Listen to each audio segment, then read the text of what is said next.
Hey everybody, welcome back to another part of this large pick that happened back on November 11th. Moving into the next box, which is fairly large, so I'm just bringing out small piles at a time here. I happen to grab all of these, mostly Starrett boxes here. Let's take a look. I don't even remember what's in some of these. It's a nice little Starrett box here. Oh, okay, this looks like a number 20 square, and looks like it's in great shape. It is not engraved. And with the original box, that's a nice little find there. And there's the bigger brother. This is the 4.5 inch number 20. Yeah, same condition. And the, what we got there, the 6 inch number 20.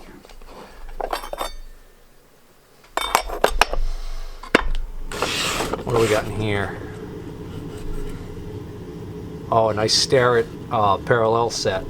These are all, yeah, clearly marked Starrett. Looks like a complete set. I don't see any oopsies in these things, which is nice. I remember one time I bought a set of these, looked at them and thought, oh, yeah, they look great. And then when I got them out, you know, after I got home and looked at them, I think I turned one over and there were drill holes and, you know, grind marks or something on them. These are mint though. All right, that's great. That's a nice set there. I haven't decided yet what I'm going to keep for parallels. And in here we have, oh yeah, nice. This is a Starrett planer. This is the larger, more elaborate planer gauge, which actually I think Starrett calls this something else. So Starrett has the 246 planer gauge, which is the smaller one, and then they have the larger planer gauge, which is the 599. But then they also have what they call the universal precision gauge, the 995, which is what this is. So these are often mislabeled in the listings on eBay as a planer gauge, just because it looks exactly like a planer gauge and it can be used as a planer gauge, but it actually is supposed to be a lot more versatile, so I think that's why Starrett calls this a universal precision gauge. So the main difference is that on the planer gauges, the only accessories are the extension rods. On this, there are two accessories. The first accessory is this offset bracket with the, this is often missing, this is the original little bolt.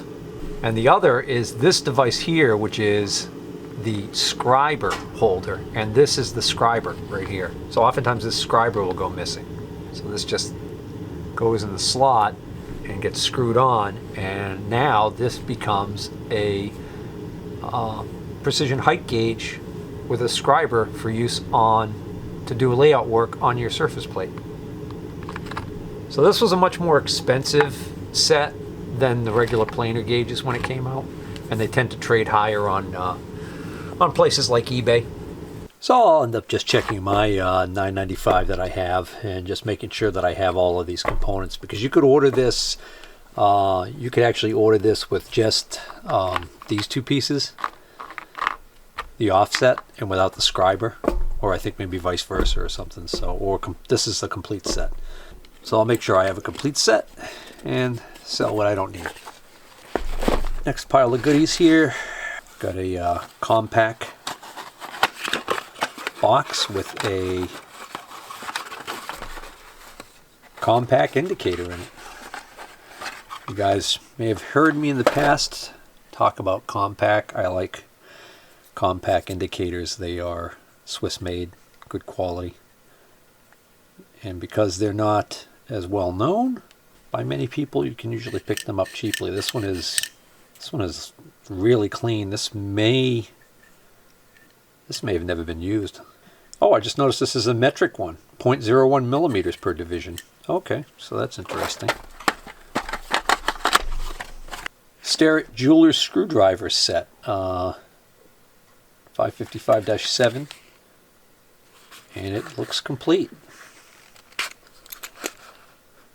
Nice. This is a Starrett 185 drill, tap and drill gauge. Okay, so now we're getting into, he had a lot of what appeared to be new old stock drill and tap gauges. So I put together quite a grouping here of these. So this is a 185 box, but there are two 185s in here, still in their sleeves, and they are stuck in there. Trying not to tear. There we go. No, that's brand new. I could feel it still got that waxy goop that you put on there, the anti-corrosive stuff or whatever. So we got two 185s. Well, let me just grab the other ones and get those out of the way. Oh, so silly me. I think I covered that in the first episode there. All right, so let's move along. Stainless steel pocket slide caliper number 1025-5. It's one of these. Clean as a whistle. It's probably the cleanest one I've ever had. I don't think I've ever scored one of these in the box this clean.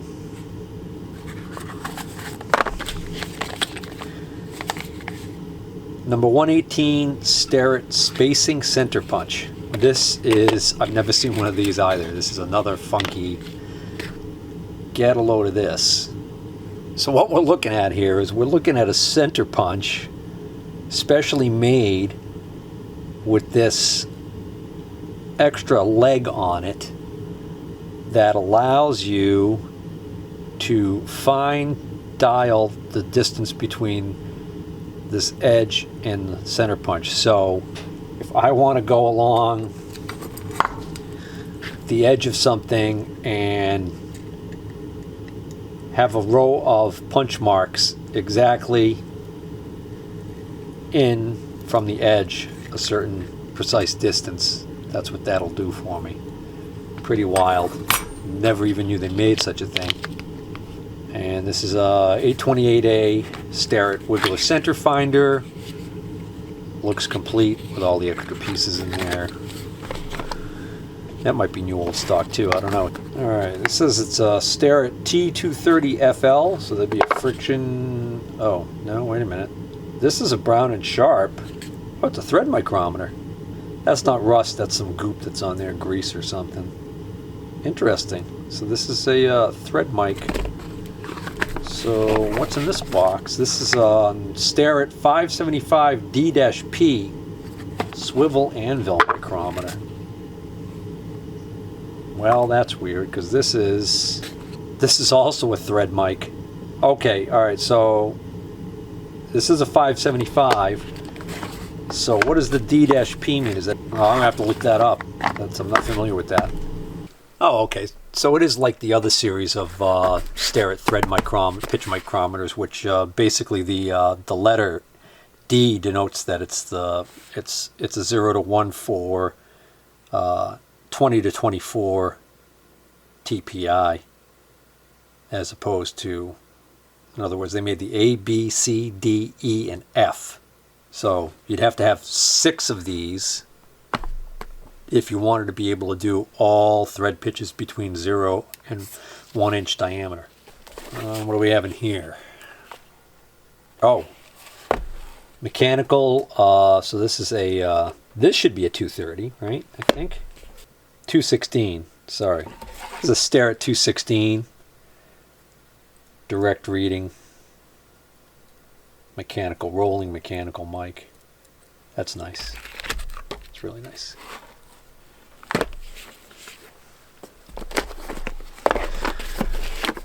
And in here, oh yeah, one of these Starrett depth indicators. Okay. Somebody wrote on here with a Sharpie. They must have had a job that they were doing that they wanted those spots marked all the time. Let's see if that comes off easy enough. Yeah, that cleaned up, clean as a whistle. That works perfectly. That's nice. And it's got the extra 2 of the rods in it, so you could change the size in its case. Alrighty, KD Tools, usually that's a automotive specialty tool. Let's see what this ends up being. Oh, it's a cylinder gauge. So Starrett makes a version of this that is very expensive new. And I recently, not too long ago, sold one that was made by Central Tool. So this is nice, this is complete, and works perfectly. I'm sure I'll have no trouble selling that. So that's for checking the roundness of bores, cylinders. Next up, we have a bench block. When I first picked it up, I didn't make note of who made it or whatever. I just knew that being a bench block that it would be handy to have. And now that I've cleaned it up a little bit, I can clearly see it's marked that it's a Starrett 129. So the genuine Starrett ones are pricey. Even used, they bring decent money. I already have one of these. It's a no-name. I'll probably keep the no-name and sell this one only because this is one of those situations where I don't mind keeping the no-name one because it's not a high-precision tool. It's not like keeping some cheap Chinese indicator and selling a Starrett, indicator or Interrapid or something. This is something that I'd just rather turn this into money. This is a Starrett number 92 9-inch. Oh, yeah. Another really cool item. Oh, boy, I'm going to have trouble bringing myself to get rid of some of this stuff, I'll tell you. Again, normally don't bother buying any more dividers or calipers unless I can get them for crazy cheap. But this one caught my eye. This is a Starrett number 92 caliper. It's got the long legs. It's more like the Toolmaker series where it's round, solid legs. It's not stamped steel.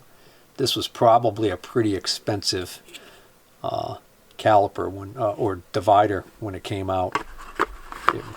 Don't even know if it's still in production. With the original box.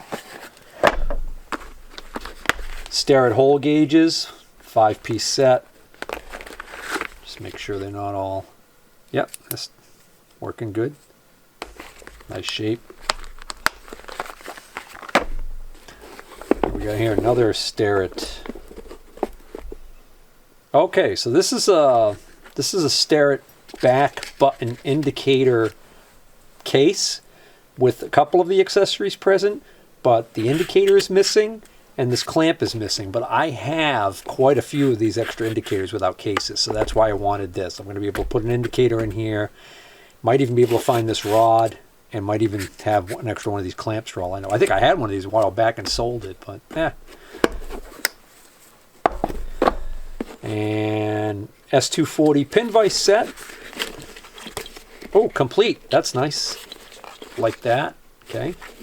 And this crud that's on here will clean up easy enough. It's that mildew from sitting around. And in this case, this is an early Starrett box, right? Oh yeah, this is an unusual. This is a drafting tool, I believe. This is a Starrett. So it's interesting. The 361 part number has been dropped. So this is my 1979 Starrett catalog. It doesn't even exist in this catalog. So I had to go back to my old catalog, and here it is. I've got the Draftsmans protractors, and there were two styles. I've seen this one a lot. This one I don't see as often, but I've got one right here. So this is a Starrett 361 Draftsman's protractor. This is my 1938 catalog. So back in the days of pencil to paper as far as designing and blueprinting, that's what that goes for. That's what that would have been used for. That's history, pal. All right, coming into the home stretch. Let's take a look at what this clearly Mitutoyo case has. Thread pitch micrometer. Mitutoyo, very nice. Not as many anvils as we would like to see here, but still a nice one, and has some extra things that I do not think I have in my set. So I'm going to have to look. I might end up robbing these flat anvils and round anvils out of this set for my keeper set.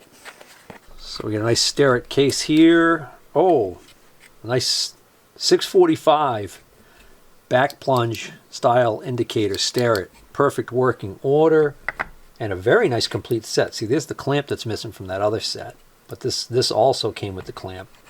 So we get the clamp, the rod, the snug, and this is nice too. This is a hole attachment. So what this does is this lets you turn this into an indicator for the inside of a bore that lets you reach in pretty far. Handy thing to have. And again, I've got one of these now. I'll check, make sure my set's complete, which I think it is, and then sell whatever I don't need. And we'll go through these V-blocks, and then I've got like 4 items left, and then that's going to be a wrap. So this is a little Starrett V-block set. I think originally this would have come... Oh, actually it has 2 clamps. Okay, so yeah, this is a complete... Pretty sure this is a complete set. I think this is how these came. Nope, see that clamp does not fit that V-block. Oh, that's probably for this one. So there might be a clamp missing for this, but this would be a match set of V-blocks that came in a box with this rod, just like this, and then I think it was supposed to have 2 of these clamps. It's Starrett 271, in case anybody was wondering about the model number on that. And then this is a set of, also a set of Starretts, I believe. Yeah, and this is a Starrett 278 set with the clamps. Now this has a 0498 on the edge, as does this, and what that tells me is that this is a matched pair. These are precision ground and matched to each other before they left Starrett, which makes them a little bit more valuable than the regular Starrett 270. If you just have a couple of Starrett 278s that aren't matching. There's a nice Starrett. The old 567. Nice grinding block. Allows you to stand it up like this, and then you can put the clamp on like this.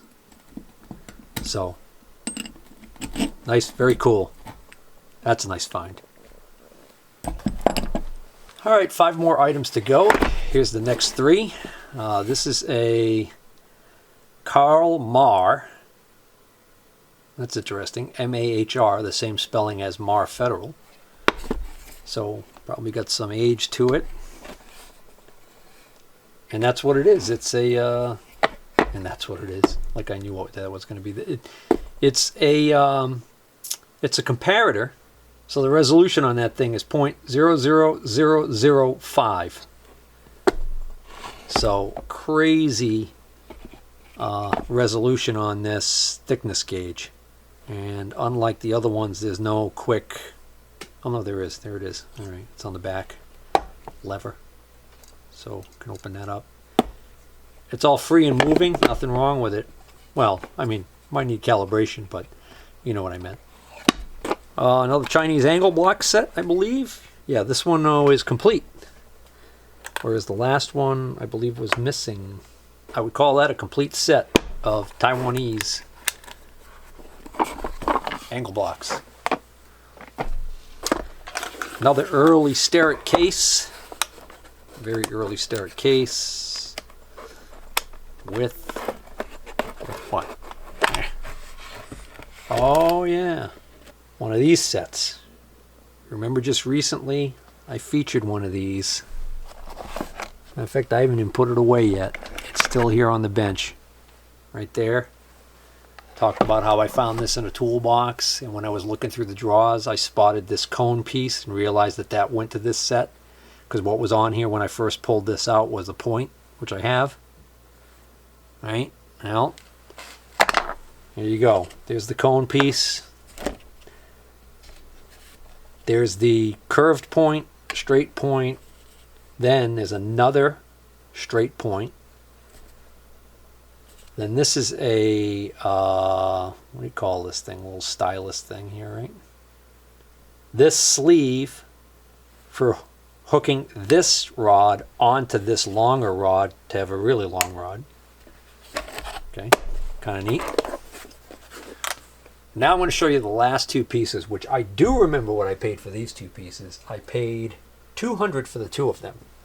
So I'm into these for $100 a piece, and the first is a Starrett level, a number 98, not just any 98, the big boy, the 18-inch, the largest in the 98 series. Nice and clean, looks like it's in great shape. So really nice find.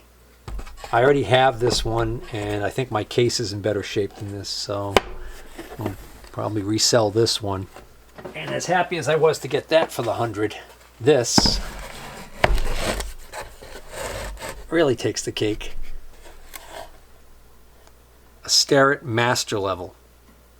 Starrett 199 Master Level. This is the big money one. The resolution on this is much higher. This'll drive you crazy. That bubble's super sensitive. Got a little bit of surface rust right there. But other than that, it looks good. It's all, you can see it's all hand scraped. The insulator on the top here is not damaged. Sometimes these get damaged. But that right there, that was a really good deal.